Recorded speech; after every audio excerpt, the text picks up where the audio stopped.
Welcome to Summer School, Club Fantasy's best ball podcast, streaming exclusively on YouTube. I am your host, Austin Amandolia. Don't forget to hit subscribe and turn on notifications. We just hit 600 subscribers. I feel pretty stoked about that, so let's keep that number rolling up. But first, I have to introduce my co-host, Matt Record at mrecord21 of Club Fantasy and IDP Guys. Matt, how are you doing? It was extremely hot in Madison, Wisconsin today, but it's not as hot as this podcast is about to be.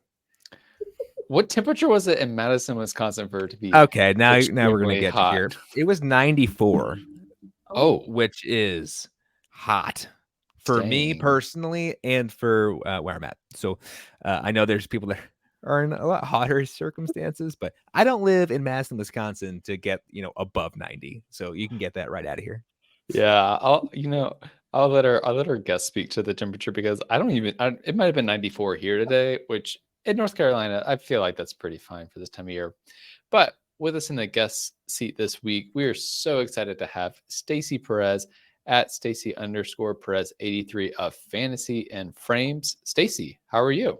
Hey guys, thank you so much for having me tonight. I'm doing really well. Matt, you had us beat on the temperature today. Today our high was 92, but we did have a 91% humidity rate. So I'm not sure what the humidity rate was up in Wisconsin, but it hit 91% today. So not great. That's a pass all around. Yeah, agreed. I don't know why I live here. And Stacy, for people that don't know you, just let everybody know where they can find you, what type of content you work on, and just introduce yourself overall. Yeah, guys. So I am with Fantasy and Frames. You can find me on Twitter at Stacy_Perez 83. We do a Dynasty show on Wednesday nights at 8 o'clock with Fantasy and Frames group. We also do a draft show Thursday nights at 8 also. So you can find me on both of those places Wednesday and Thursday nights. I love it. Yeah. Friendly reminder before we get into our show tonight, it is Women of Fantasy Football Month. You can follow Women of Fantasy Football at women_FF. I butchered this last week and I had to make sure I got it right this week. So we're back. We got it right. Our fourth season of the Women of Fantasy Football podcast continues on Wednesday. Faith Enos will interview Minty Betts of Yahoo Sports and UFC, and Jen Smith, content consumer, and I hear she's in Scott Fishbowl with a couple of folks from Club Fantasy. Joel and Josh mentioned the other day they're in the same Scott Fishbowl league together, so that's great. Additionally, we will be announcing the winners of our raffles for a signed Saquon Barkley and a signed CeeDee Lamb jersey. The link to enter is in the description of the episode. All raffle entries benefit Galvanized, which provides workshop trainings and more to support women looking to start or advance their careers in sports. Don't want to miss these episodes. Don't want to miss these raffles. Last week, we raised over $1,000. It was an incredible week. Let's do it again. Raise a lot of money for a great cause. For tonight's show, so we're going to start just covering some recent player trends, and then we're going to get into discussing high stakes contests. You see the show episode, that's our main discussion this week. And we're going to talk about some players we're in or out on this year. Reminder, send in questions in the chat or in the comments, and we'll get to them in future episodes. But first, we got to cover some players that we love. I just watched preseason football. I watched the New York Giants preseason game, and I saw Darren Waller just getting peppered with targets, and it made me so excited for how low his ADP has been and that I've been drafting him so far. And Stacy, I've heard you're in on Darren Waller as well. So tell us, why are you so excited about Darren Waller this year? Well, I think, as obviously, with the caveat, as long as he can stay healthy, right? Because he does have, an injury history in his background.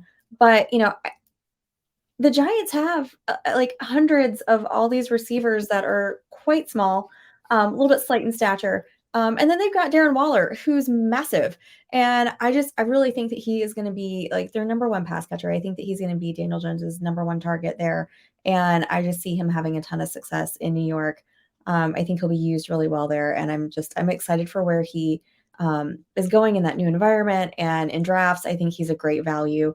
If you're going to go with still one of those higher end tight ends, obviously Kelsey is in a league of his own, right? But if you're going to be looking for somebody like in that range, I think he's a great value. I think he's probably going to get steamed up a little bit after that preseason game just because he looks so good. So if you've gotten him before now, like, good for you. You may have to pay a little bit more of a premium for him though if he keeps showing out in preseason. Yeah, it really threw me off that he's wearing the number 12 now.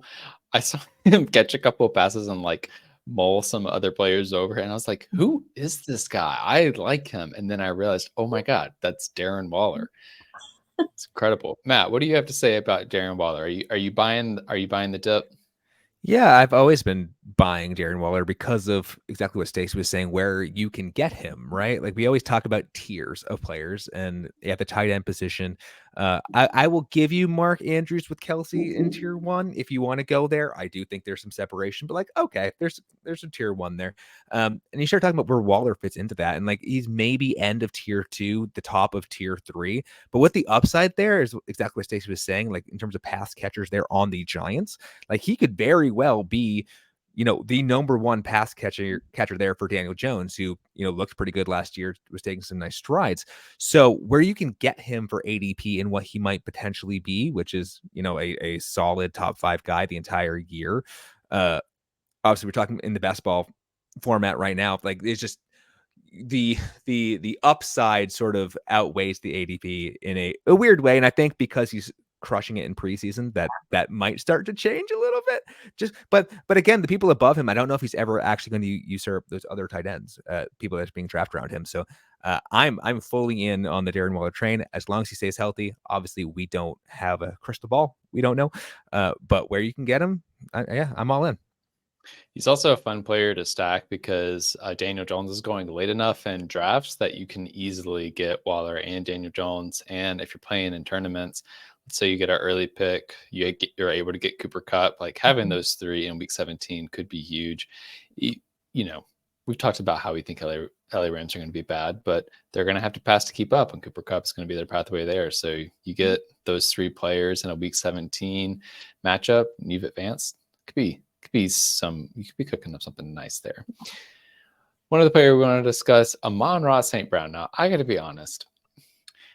When Stacy told me Amon-Ra St. Brown is one of the players I'm in on this year, I was a little bit like, logically, I'm like, I should be. He's the number 1 in a very good offense and probably going to get peppered with targets. But emotionally, I'm like, I don't love this pick. He's going in the first round, and it's just like, I feel icky about it. Now, I drafted him recently, I think, but I didn't like it. So, Stacy, convince me. Why are you in on Amon-Ra St. Brown? Okay. Well, first, I think we need to call him by his name, which is the sun god, right? So Amon-Ra St. Brown, the sun god. Okay. We got to throw a little respect on that name.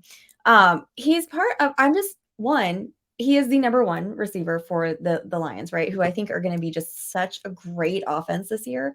Honestly, I'll take him in the first round, happily take him in the first round.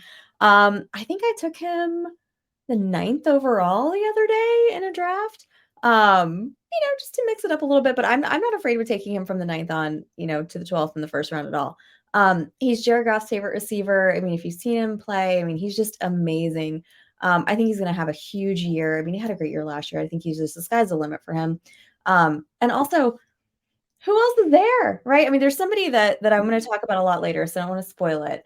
And I love Gibbs there too, but I mean, really, like, Jameson Williams, come on. Like, are we really thinking Marvin Jones is going to compete with him? No. Khalif Raymond, guys, come on. Like, it's Amon-Ra St. Brown. Let's go. Don't even question it. You got to believe in the sun god. And his dad was a Mr. Universe who he works out with. Did you guys know that? Yeah, I've seen the photos. Right? Yeah. So, I mean, the guy's just got everything going for him. Huge fan. And I love where you can kind of, where he's at, I think is probably priced right for him. Maybe a little bit too low. We'll have to see at the end of the season if that was a value getting him in the second round or not. But I would happily take him in the first. So, is this his 3rd year too? So are we about to get the 3rd year breakout? Exactly. Okay. Yeah. Convince me. Do it. Just do it. Just embrace it. It'll be okay. I promise.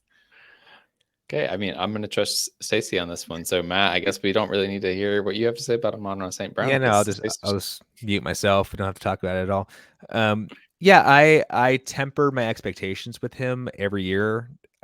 I get every year the last couple of years, and he always outdoes it. Like he just always outperforms it. So I'm kind of I feel you from both you Austin and Stacy's side. Whereas like yeah, I've always like no, he's not going to do that again, and then he does it right. And Stacy, to your point, like who's there, right? I'll probably say one of the names you're going to talk about later, but like you got Sam LaPorta, a rookie tight end who people are pretty excited about, but again, rookie tight ends, we know it take a minute to get going. And then Jameson Williams, right? Who for whatever reason seems cursed or whatever. He just can't be on the field for whatever reason, injury or self-inflicted, right? Like he's going to come back week 7, but you have 6 solid weeks of Amon-Ra St. Brown being like, or the sun god, if we're putting respect on that name, being like the guy, right? And that offense is going to be very good.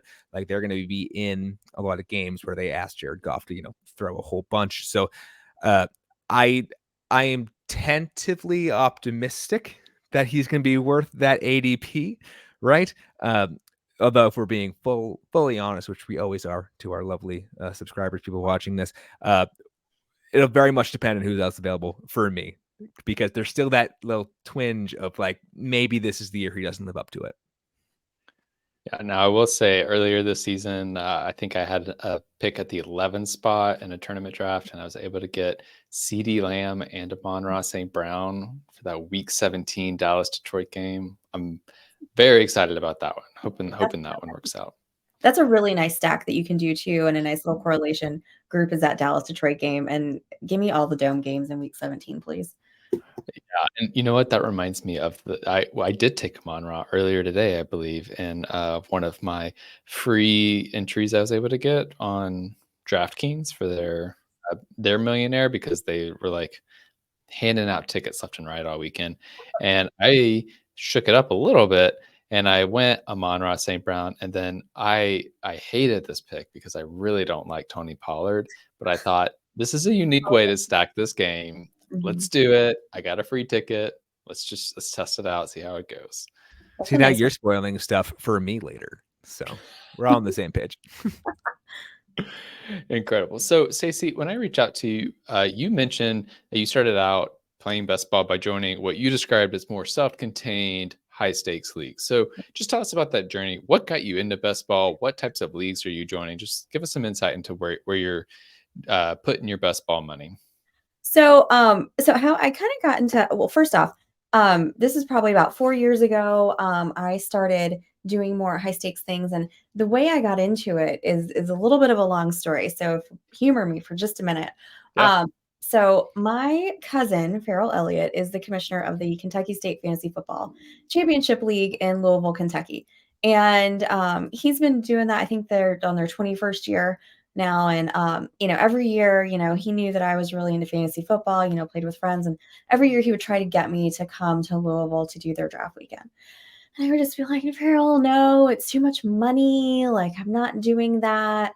I just play in my home leagues with my friends and, and stuff like that. And this is how he got me. And I can't even believe I'm about to tell this story, but the year is 2019. I had a breakup, right? And so I'm looking for things to fill my calendar to keep me busy.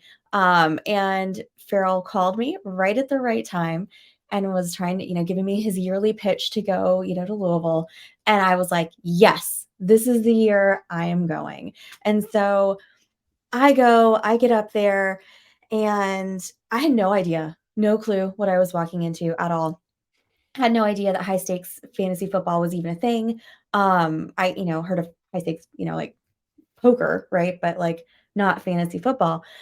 So I get there, and they do a whole draft weekend. It's at, the Caesars Casino in Southern Indiana, because Kentucky doesn't let you do casinos. Just go 30 minutes across the bridge and there you go.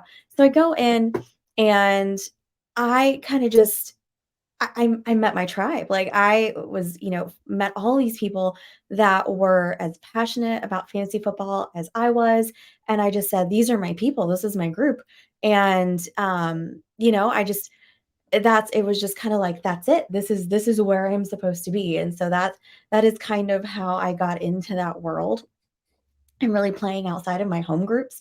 The kind of leagues that I'm in, there's, in Kentucky, they do the best balls as well. They do them in a 28 round though. And that was kind of my first best ball experience.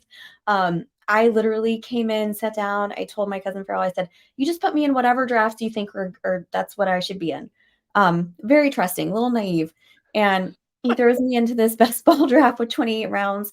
I was drafting people at the end of it that I didn't even know if they were still in the league or not.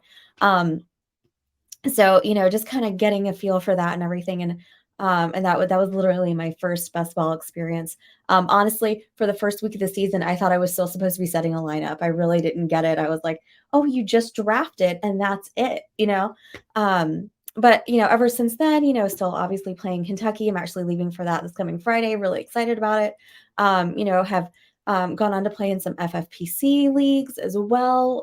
Just a couple weeks ago on our best ball show for the Fantasy and Frames, we did the FFPC best ball tournament that they do. Over there, we did a live stream on a draft that we did. So those are just kind of some of the things that I'm drafting in. And as far as best ball goes, and obviously like all the underdog stuff too. Like who can quit those puppies, right? I mean, any kind of little dog named thing is gonna get me. I've got my little Maltese sitting right over here by me. So they haven't come out with a Maltipoo yet. I'm still waiting on that one. So we know how to get Stacy in on Underdog again. If ever she gets off, just get a Maltese contest and we'll get her right back.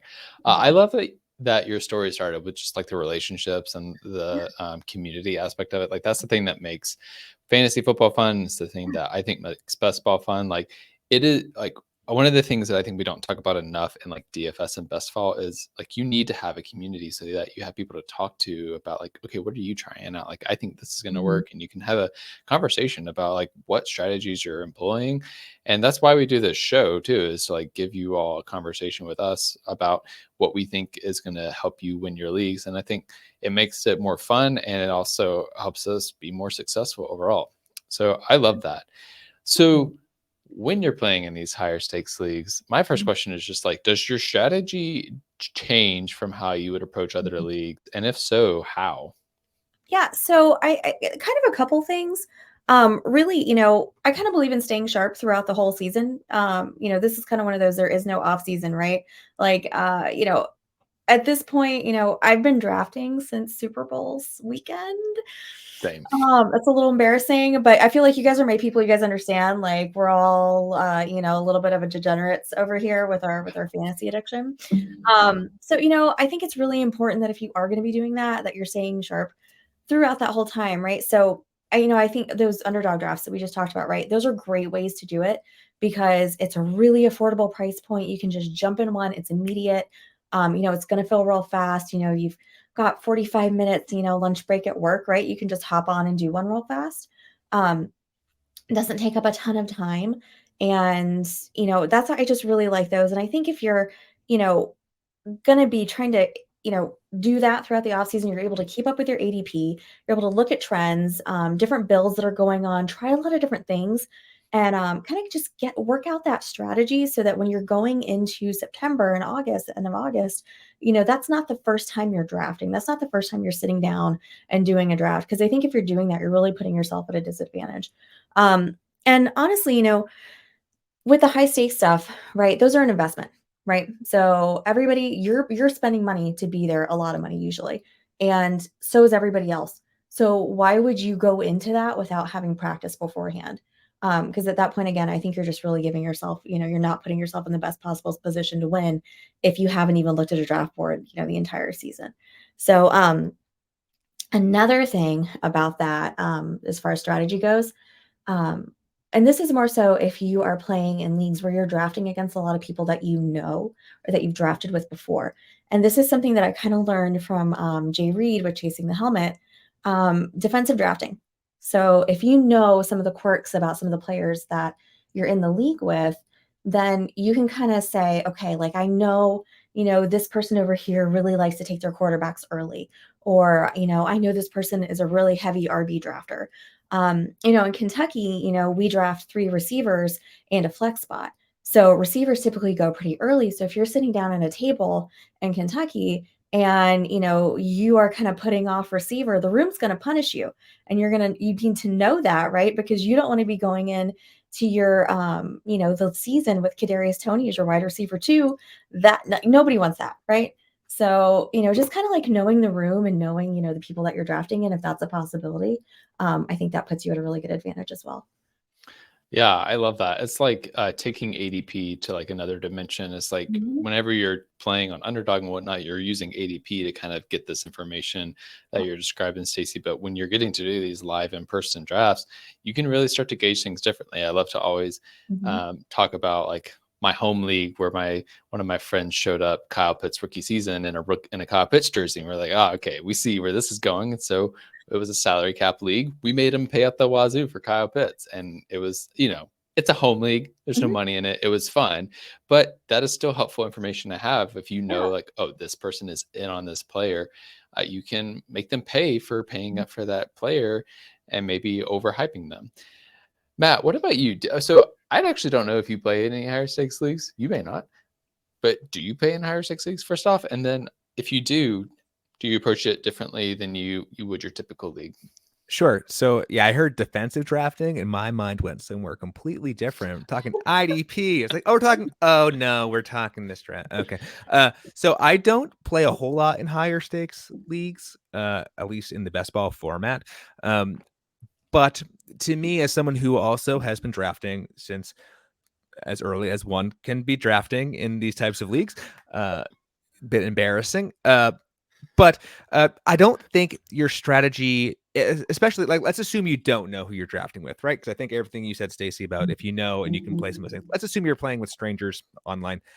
I don't think your strategy needs to change a whole lot because a lot of the same things that we've been hammering on this lovely show for the past, month and a half, 2 months, still apply, right? Like paying attention to week 17, the looking for stacks, looking for people that, other people are lower on, right? Getting those values. Like, I think a lot of that still applies. It's just you're playing for more money, right? So I think Stacy, your point of being sharp is very important, right? Like, you need to pay attention to the ADPs of whatever site you're drafting these things on, right? We know that various sites have different ADPs. Like, I know we're a missed redraft season right now, and I switched over to an ESPN one, and the ADPs were just so different than Sleeper, and I was like, oh gosh, okay, I need to be sharp. But at least to me, when I do venture into these things, I try to stay the course, like stick to what you're comfortable with. Know your strategy doesn't really have to change, right? It's just as long as you're being sharp and intentional with the choices you're making, you're going to be fine. Yeah, I love that. I love making sure that you're not walking into your high stakes league with it having been the first time you're drafting that season. And this is the reason we have the Mock It Like It's Hot show every Monday. And I've practiced in that show. I practiced a best ball draft where I was wanting to get a Tyreek Hill, Lamar Jackson, Mark Andrews stack, and I missed in that mock draft. And I was like, okay, cool. Well, I now know what I need to do. And then I went the very next week. I went in the Chow Chow, which is a little bit higher stakes than a lot of the underdog tournaments. And I successfully got that stack to work out. And so I was able to immediately go in and note, this is what I need to do if I'm going to make this happen. And now we're going to let it ride and see what happens. So Stacy, what do you think is the biggest misconception that people have about high stake leagues? Yeah, so I think it's the same problem that I had at first, right? That kind of kept me like putting it off is, you hear high stakes and everybody gets a little scared. And it's like, oh gosh, it's so expensive. So I don't have that kind of money. I don't want to play for that kind of money. But here's what I have to say about that is that, yeah, sure. Is it a lot? Of course it can be. Doesn't necessarily have to be, but it definitely can be, depending on where you're playing. But you can start small, dip your toes in the water a little bit, see how you like it. But also, I can kind of consider fantasy football as my hobby, right? So with any hobby, it costs money to participate. So if like you're a golfer, right, you're going to spend money on clubs, you're going to spend money on lessons. I don't golf. So anything else, I'm sure there are lots of other things that you spend money on. But just kind of like that. So when I'm doing that, like I'm budgeting it into, everything else that like I'm budgeting for. This is kind of my entertainment money. This is what I'm using to entertain myself throughout the season. So if you kind of think about it like that, it kind of makes a little bit more sense. You can just add that in. And then also another way to kind of make it a little bit more affordable is to play with a friend. Get a friend or two together that, is also really into fantasy as well, that, you have a good relationship with, you work well with, you would make a really good team. And then that way it makes it kind of a lot more, affordable. A couple of years ago in Kentucky, I met a really good friend of mine now. His name is Jim Bednar, and we have been playing together in our high stakes leagues for the past 2 years. And I got to tell you, shout out to Jim in California. Hope you guys are surviving the hurricane. Everything's going well out there. But a lot of the most successful people that I know in high stakes are part of teams. And so it's something that's very, very, popular. A lot of people do it that way just because it does make it a little bit more affordable. And so, and I mean, also too, not only that, but in the season, when the season comes, maybe you have a lot going on one week, somebody else can grind waivers. Somebody else can help manage that roster. You've got somebody else to bounce those questions on and off of about like, who are you going to start? Who are you going to sit? Those kind of things. So teaming up is a great way to do it, especially, if you're kind of just new to it and getting into it. A way to make it a little bit more affordable and just to have more fun with your friends too. I love that. I feel like the theme of the show at this point is like the community aspect of fantasy football and of best ball. I love that take of like do it with a friend. We've talked in previous episodes the importance of setting a budget and having a goal with with best ball, treating it like a hobby, like all of those things that you're touching on, but also like having a community, because also like if you're doing it with other people and they know like, oh, this is how many leagues you're playing in and whatnot, and they can be an accountability system for you if you need it, right? And or they could just be someone to celebrate with you about it. Like you need those people in your life that are going to celebrate your wins, talk with you in your losses and be there to support you. Matt, what about you? What do you think some of the biggest misconceptions people have about high stakes leagues? Yeah, I think for me it's the idea that people that are participating in these are all sharps. Like they all like to put this much money in there. They must be really heckin' good at what they do. They must know exactly how the season's going to go. Because why else would you put this much money into something, right? Here's the dirty little secret about fantasy football. No one heckin' knows. And if someone tells you they know, they don't know. They especially don't know. Like there's when your fantasy analysts are right, like if they're right 60% of the time, that's an impressive hit rate, right? It's like I know, at least for me personally, like even in my family league, right? They're like, oh, of course you're going to win because you're so in tune with anything. Like I don't know a whole lot more than you, right? Like I know trends, like I know skills to be good at what I do, but means nothing when week 17 something crazy happens and the team I'm playing in the championship beats me. So I think for me, with these high stake leagues, like go into it with the optimism and the knowledge that just as much, as long as you're prepared, right? Like all this stuff we talked about, like you have just the same right to be there and the chance to win as other people that are also there. Don't go in thinking that everyone else has access to things that you don't, because we all have access to the same information. Make your own choices and be strong with those. Yeah, I think that's such a great point. And I like to pull on the draft that I did in the Chow Chow earlier this year for this point, because I was going into it. I felt nervous. I was like, okay, this is the first time I paid $50 for a contest entry, and I am going to do the best I can. But I felt that tension going into it. And the first pick off the board was Jalen Hurts. I was like, that is something I would never tell anybody to do ever in fantasy football advice. So that made me feel a lot better right away. And then another player, it could work out for them, but they only took Anthony Richardson and Russell Wilson as their two quarterbacks, which will work out if Anthony Richardson hits. But the floor there is awful. Like there's a pathway where that just gets buried by week 4, right? And so everybody, like Matt's saying, everybody has the same information as you. No one is inherently smarter than you. Like, and also it's about fun, but people make mistakes all the time in these leagues. Like it's not just the amount of money you spend, is how smart you are. It's just how people are. People have different strategies. Yeah, and sometimes it works, right? I remember distinctly in 2007 in my home league, a friend of mine took Tom Brady and Randy Moss, like 1-2. And it's like, why in the world would you ever do that? And of course, he won the league because they went nuclear, right? So, like, maybe that Jalen Hurts thing this year works. Like, I don't know. Like, who knows?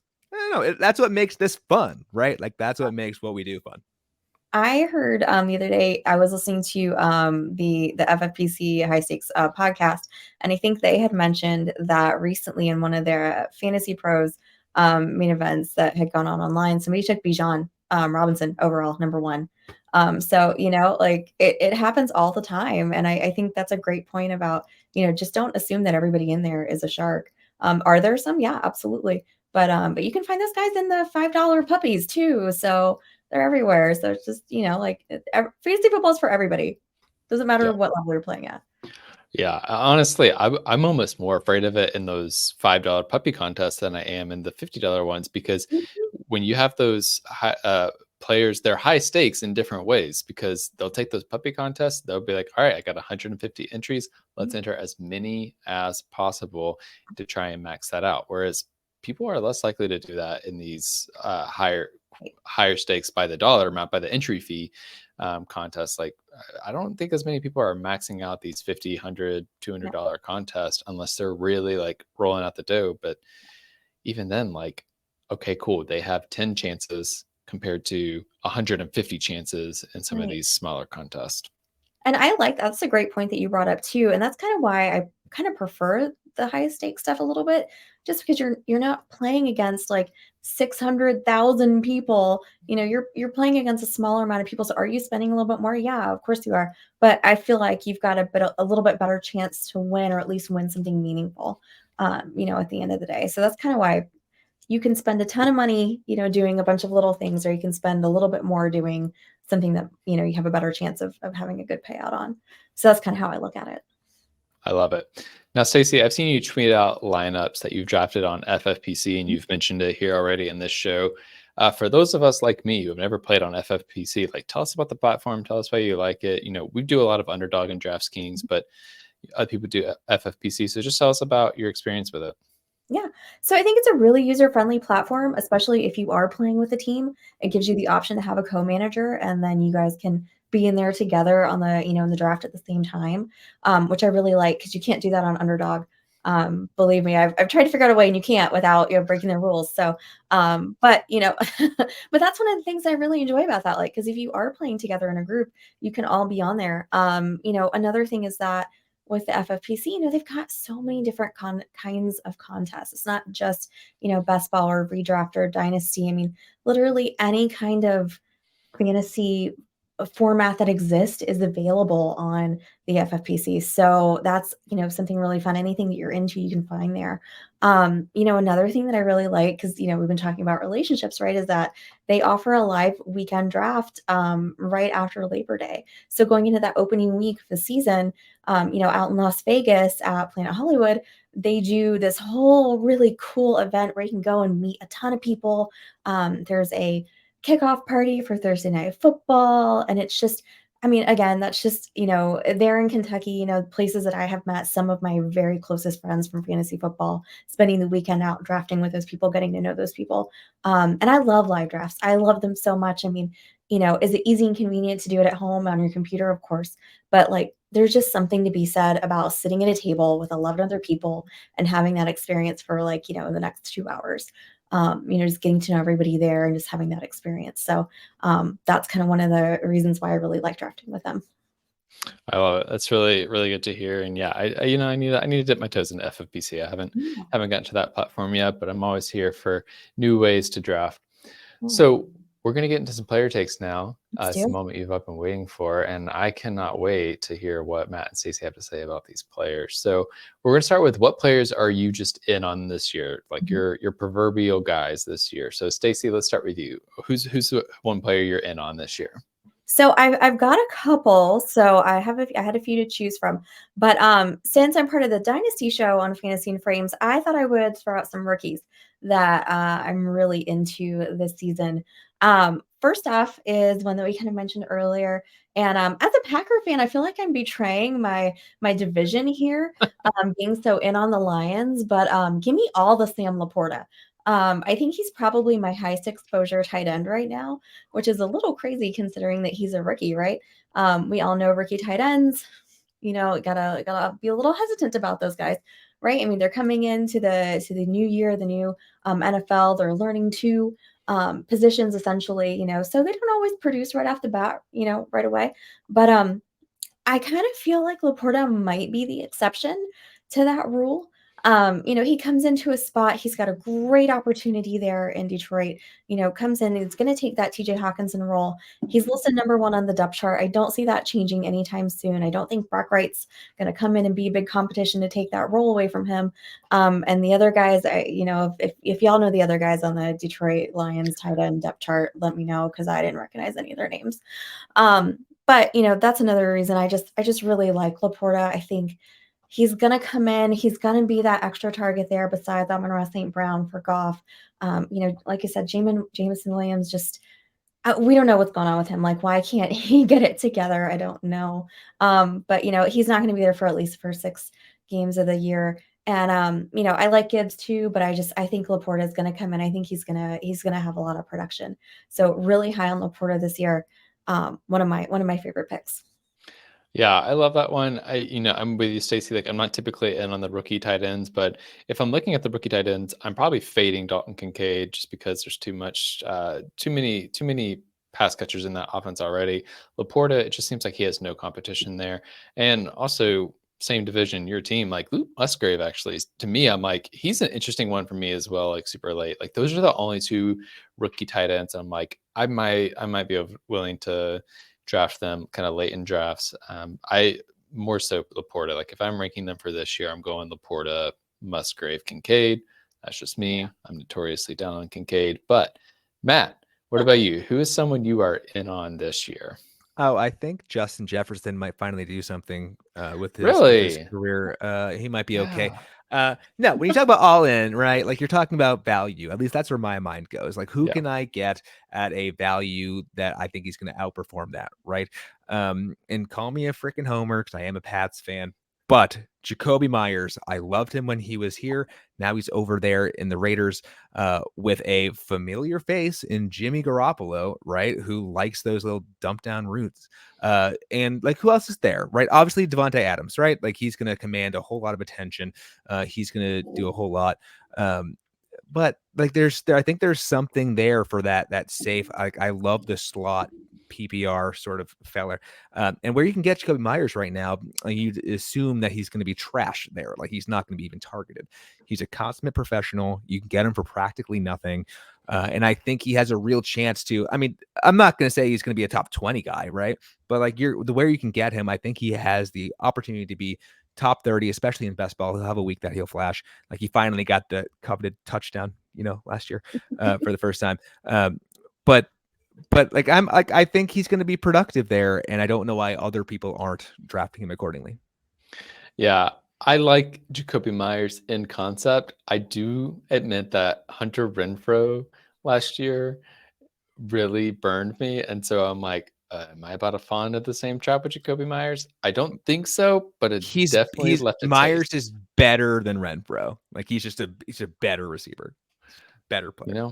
I trust my co-host. I trust Stacy, so I'll go with it. Jakobi Meyers, we're going to be in on him this year, and also he's like free, right? Like that's just it. He's free.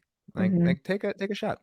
Yeah, and at that point, like what you're trying to do is you're trying to pick players that aren't going to get you zeros. I don't think Jakobi Meyers is going to get you a 0, right? Yeah. Like he might not pop off and get you like and add like 100 to 150 points to your team, but if he has a couple weeks where he adds 20 or 30 points, that's all you need, right? At that point of where he's going in ADP. So I like that pick.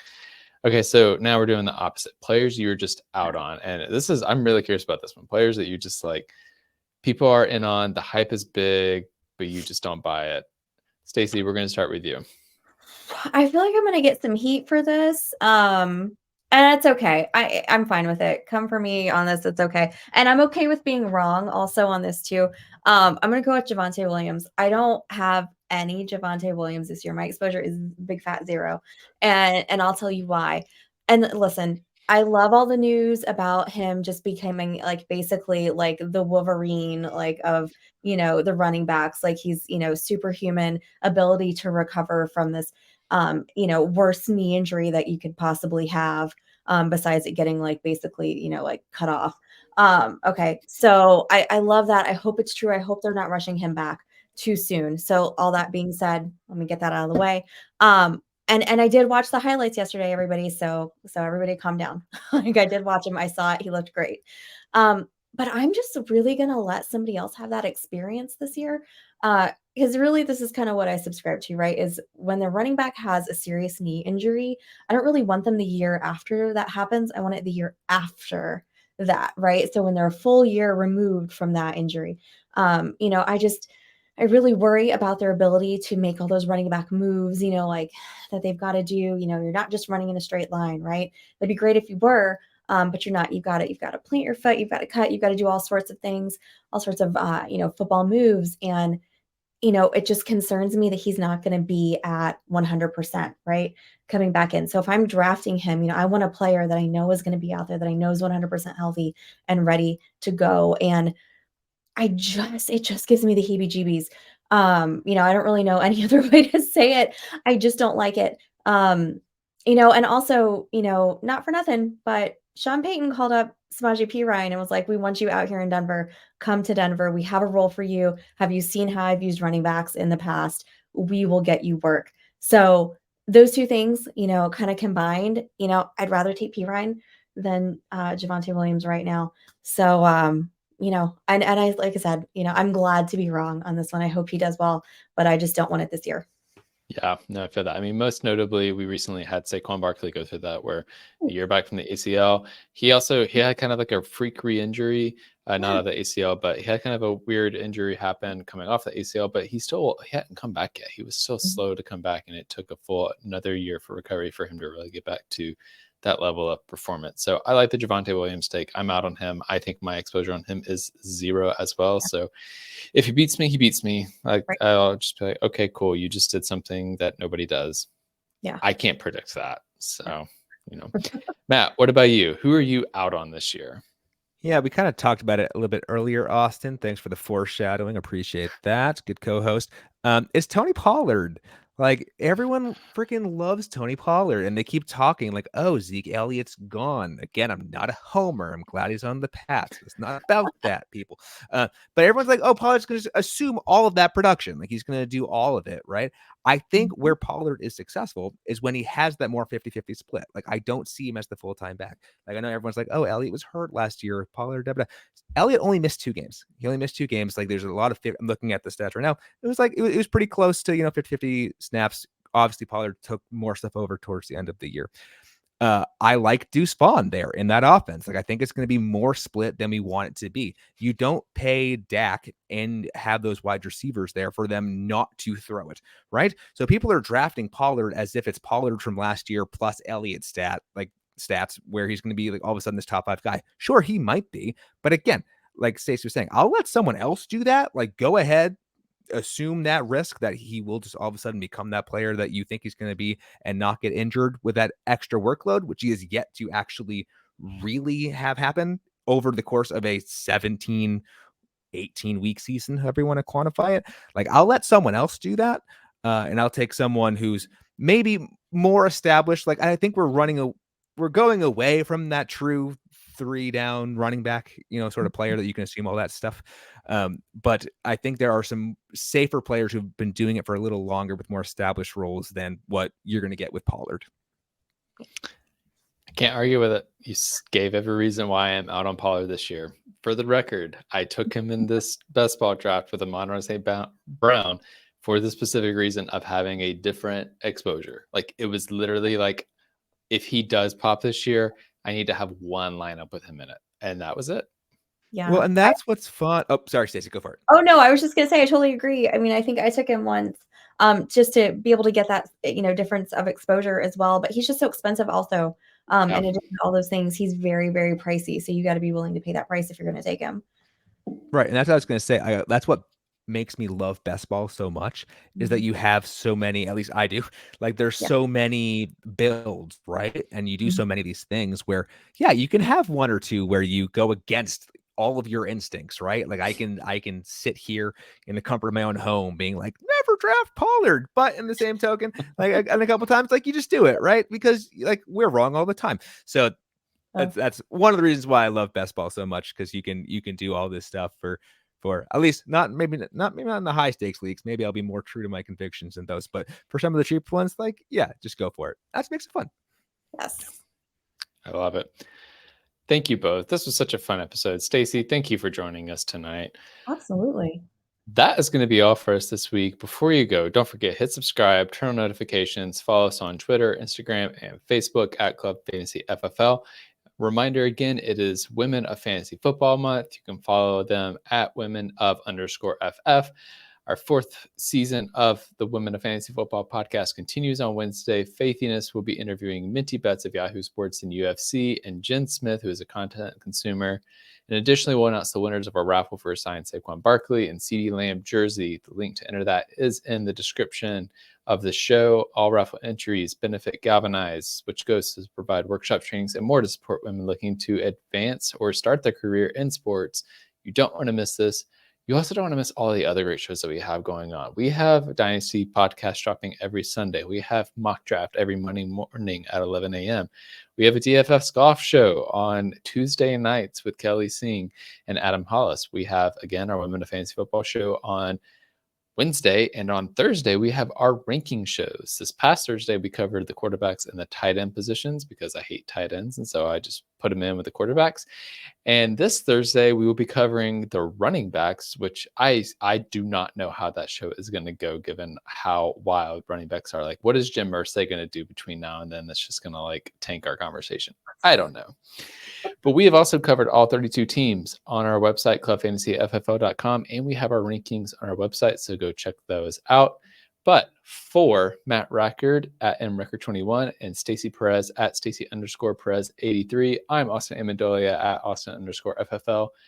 This has been Summer School, and until next time, remember, defense wins championships, offense wins fantasy football, and best ball wins money. We'll see you next time.